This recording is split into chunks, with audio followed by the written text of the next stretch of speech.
Chapter 6 of Boots and Saddles, or Life in Dakota with General Custer, by Elizabeth Custer. This recording is in the public domain. Recording by Sue Anderson.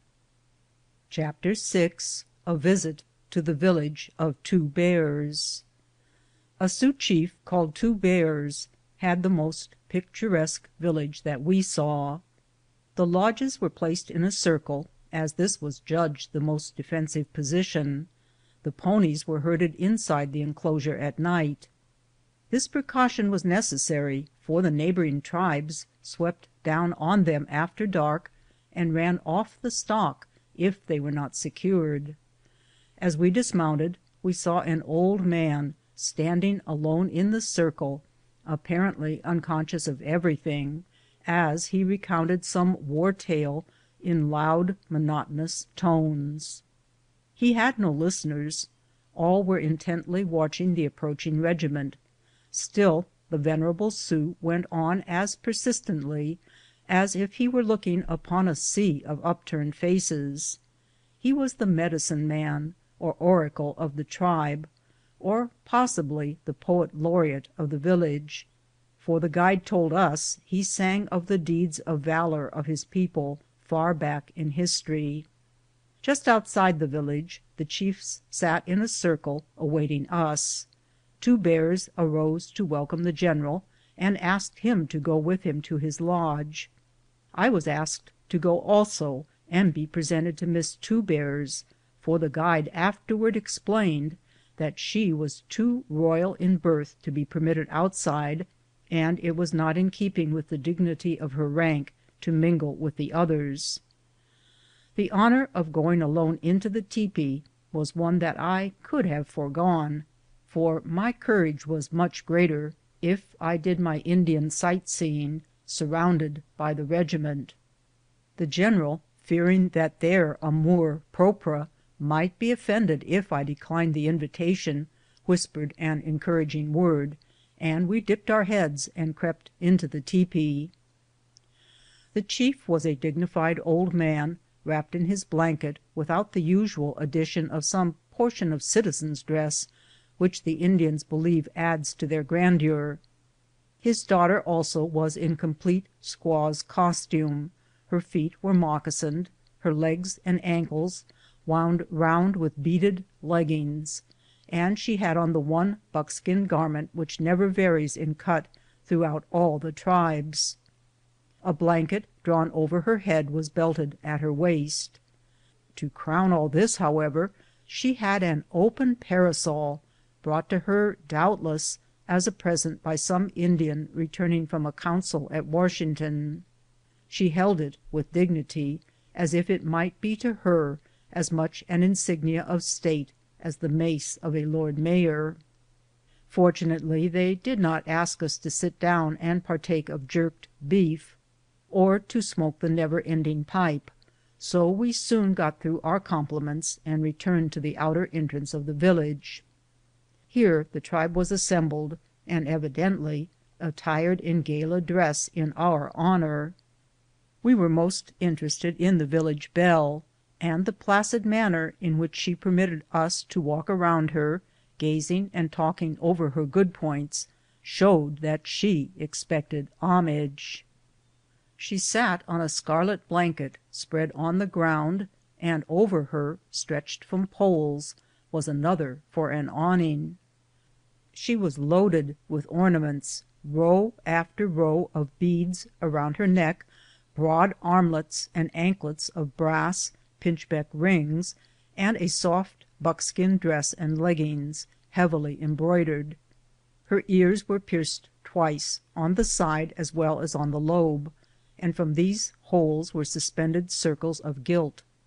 Her bright eyes, the satin smoothness of her hair, and the clear brown of the skin made a pretty picture. There was no attempt to blend into the brown the bright patch of carmine on each cheek. Only extreme youth and its ever attractive charms can make one forget the heavy square shape of Indian faces and their coarse features. It was surprising to see all the other squaws giving up the field to this one so completely. They crouched near, with a sort of every dog must have its day look, and did not even dispute her sway by making coy eyes as we spoke to them. There were but few young men. Their absence was always excused by the same reason: they were out hunting. We knew how little game there was, and surmised, what we afterward found to be true, that they had joined the hostile tribes, and only came in to the distribution of supplies and presents in the fall. A few rods from the village a tripod of poles was set in the ground, and lashed to it the Indian's shield, made of the hide of the buffalo where it is thickest around the neck. There were rude paintings and Indian hieroglyphics covering it. The shield is an heirloom with the Indian, and the one selected to hang out in this manner has always the greatest war record.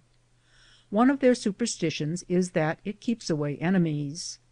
These nomads had some idea of luxury, for I recollect seeing some of them reclining on a kind of rest made of a framework of pliable rods, over which was stretched buckskin. Afterward I found how comfortable such contrivances were, for one was given me. The slope is so gradual that you half recline and can read with great ease. When we had reached camp and were taking our afternoon siesta the same day, with the tent walls raised for air, we were roused by the sound of music. Looking off over the bluffs, we saw a large body of Indians approaching on ponies, while squaws and children ran beside them. It was the prompt response of Two Bears to the general's invitation to return his call. The warriors stopped near camp, and dismounting advanced toward us.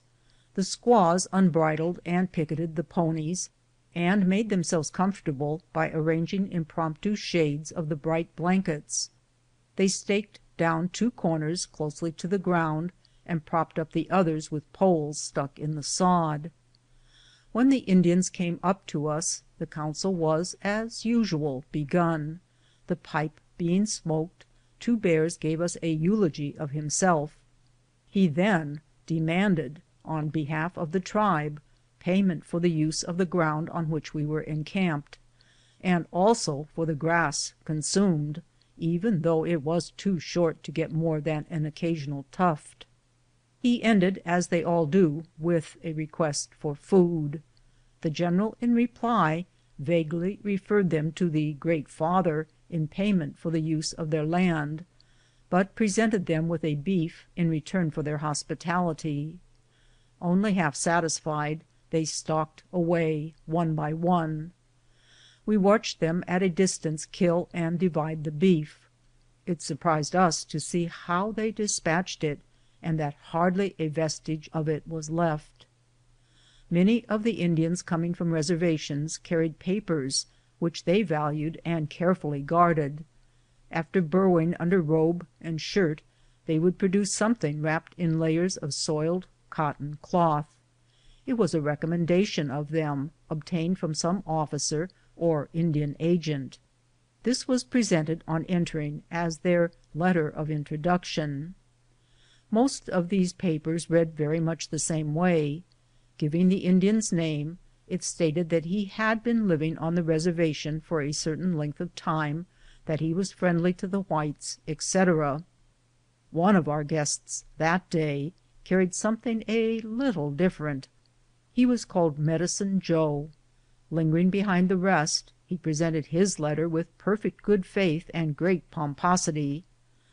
Some wag had composed it, and it read something like this: Medicine Joe says he is a good Indian, that you can trust him. If he is the first I have ever seen, and in my opinion he, like all the rest, will bear watching. It was all the general could do to keep his face straight as he handed back to the unconscious owner this little libel on himself. The interpreter kept constantly before us the fine post that we were approaching. and the last day before we reached there it was visible for a long distance. The atmosphere of Dakota was so deceptive that we imagined ourselves within a few miles of the garrison, when in reality there was a march of 29 long miles before us. Our road led up from the river valley on the high bluffs, and sometimes followed along the backbone of hills from which on either side we looked down a great distance. There was barely room for the traveling wagon. Occasionally I had been obliged to take refuge from the cold for a little while and drive.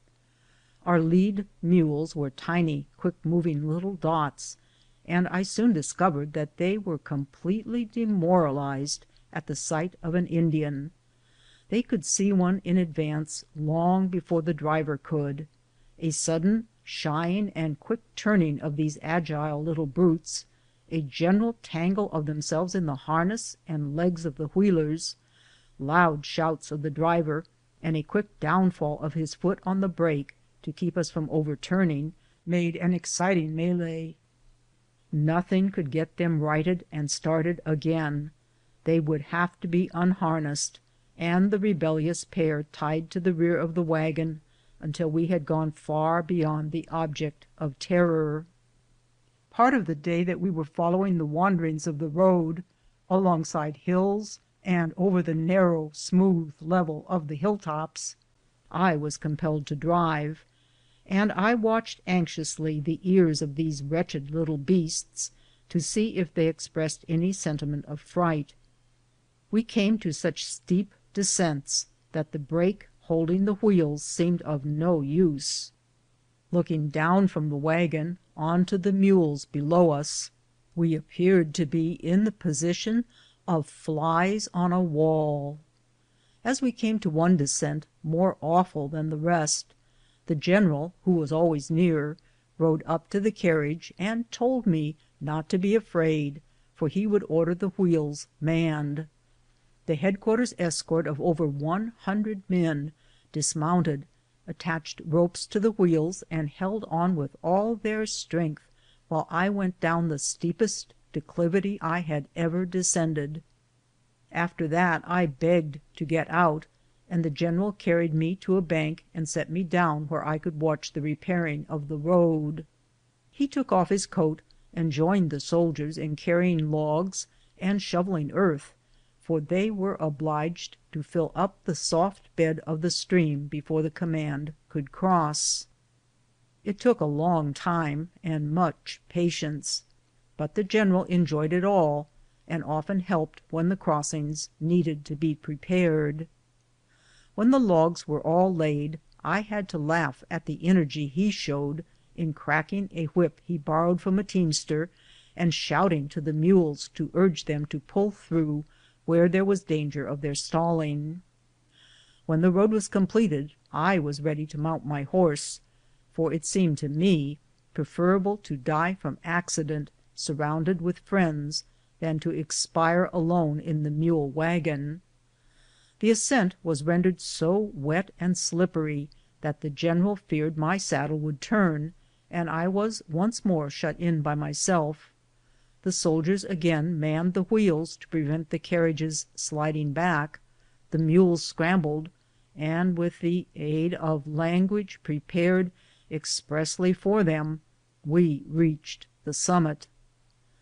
The driver had named the lead mules Betty and Jane, and when they were over their tempers he petted and caressed them. But their repeated rebellion at last wore out even his patience. One morning I noticed new leaders, but the imperturbable face of the driver gave no hint of his successful plotting. Mary told me, however, that he was worn out with his struggles, and had gone after dark into the herd of mules with Betty and Jane, and, as he expressed it, lost them. He selected 2 more from among those belonging to the wagon train, and returned triumphant over his premeditated exchange. He carefully reclipped their manes and tails, and disguised them still further with blotches of black paint to give them a mottled appearance. When the other teamster prepared to harness in the morning, of course he discovered the fraud perpetrated on him. There was no redress then, and he had to take out his wrath in language more forcible than elegant, which the teamsters have adapted expressly for extreme occasions. Our driver told Mary with a chuckle that with a command of many hundred men waiting for a teamster to harness, he found no time for swapping horses. Berkman, the soldier who took care of our horses, was a middle-aged man, so deliberate in speech and slow in his movements he seemed as incongruous among the spirited cavalrymen as would be an old-time farmer. Early in the march I had heard him coughing as he groomed the horses. When I asked if he had done anything for his cold, he replied, "Bottle after bottle of stuff, mum, but it don't do no good." So I begged the surgeon to look more carefully into his case. He made an examination and told me as the result that the man must have only light work and nourishing food.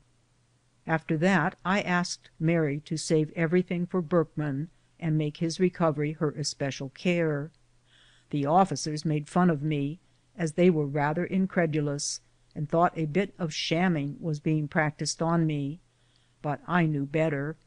They never failed to comment and smile when they saw the old defender of his country coming out of the kitchen tent, his jaws working and his mouth full, while he carried all the food his hands would hold. To tell the truth, he kept up this prescription of nourishing food long after he had quite recovered. It became the delight of my husband and the officers to chaff me about "old nutriment," for such was the sobriquet they gave him. At last even Mary began to narrate how he swept everything before him with voracious convalescing appetite.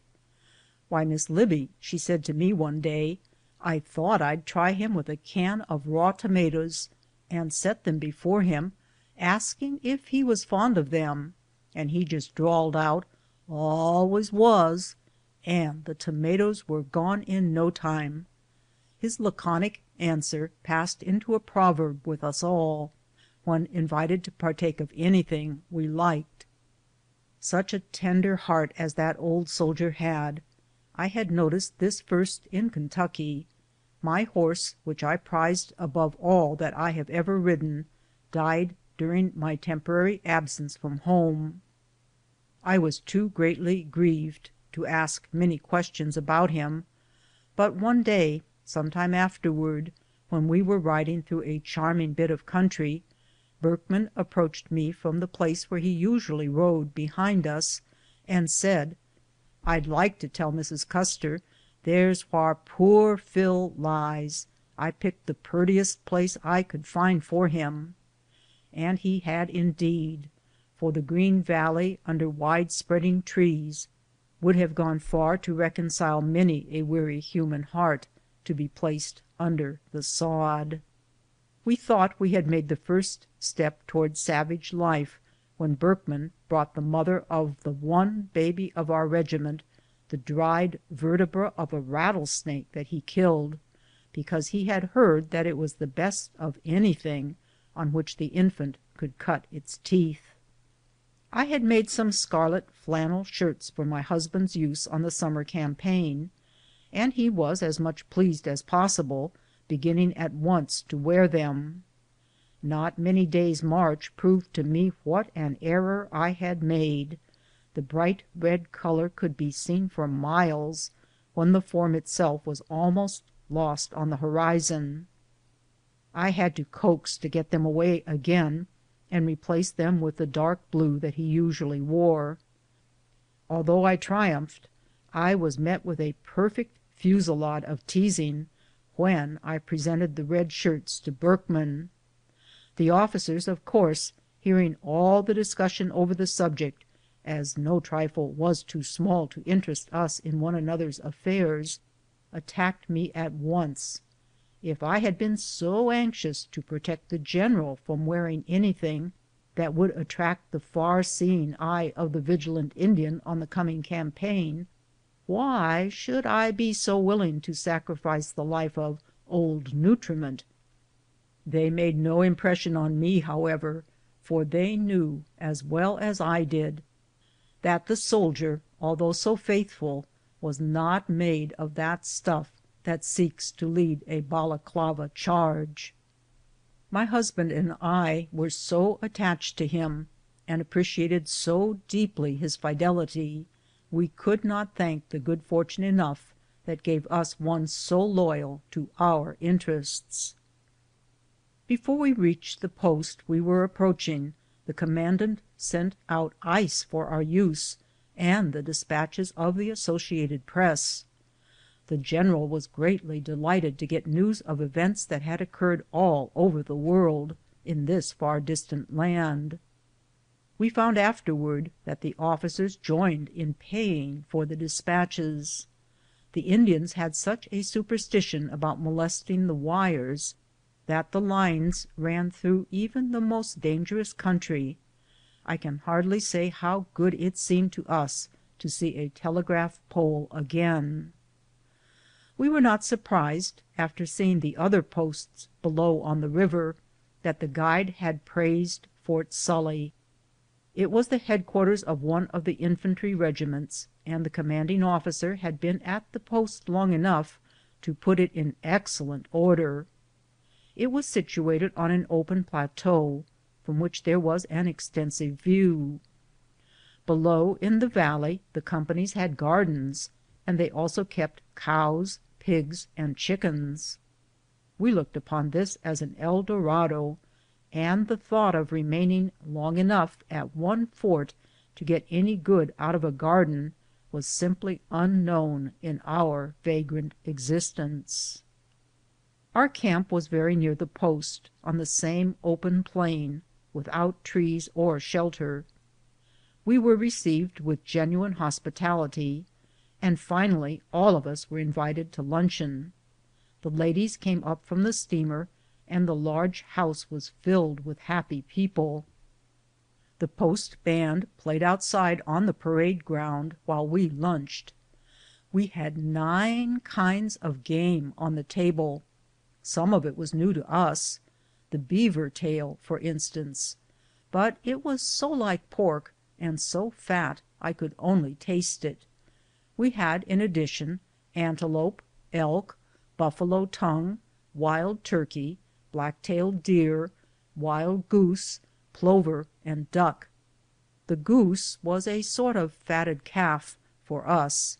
The soldiers had caught it while young, and by constantly clipping its wings had kept it from joining the flocks which its cries often brought circling around the post. At last it began to make the life of the chickens a burden to them, and we arrived in time to enjoy the delicious bird served with jelly made from the tart wild bullberries that grew near the river. The homemade bread, delightful cake, tender ham of the garrison's own curing, and the sweets made with cream, fresh butter, and eggs, 3 unheard of luxuries with us, proved that it is possible for army people to live in comfort if they do not belong to a mounted regiment.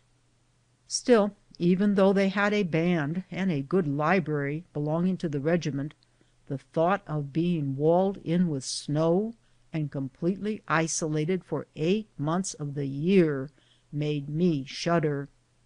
The post was midway between Yankton and Bismarck, each the termination of a railroad, and each 250 miles away. The wife of the commanding officer was known throughout the department for her lovely Christian character, and the contented life she led under all circumstances. I was much amused at her account of her repeated trials in trying to secure a permanent governess. She said all the posts along the river seemed to know intuitively when a new one arrived from the east. The young officers found more imperative duties calling them to Fort Sully than they had dreamed of in a year. Before long the governess began to be abstracted and to watch longingly for the mails. A ring would next appear on the significant first finger. This would be the forerunner of a request to allow her to resign her place.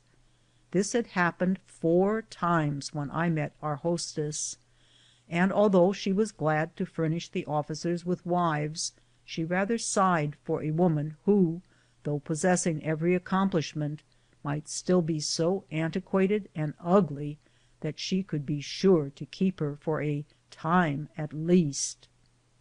The commandant had some fine greyhounds, and joining the general with his packs of stag and fox hounds, they had several hunts in the few days that remained.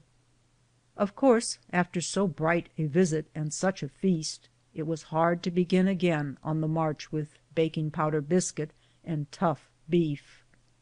The cattle that supplied us with meat were driven along on the march and killed every other day, and could not be expected to be in very good condition.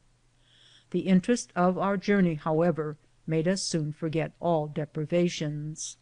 Grateful sentiments toward those who had been so kind to us as strangers remained as a memory. Chapter 7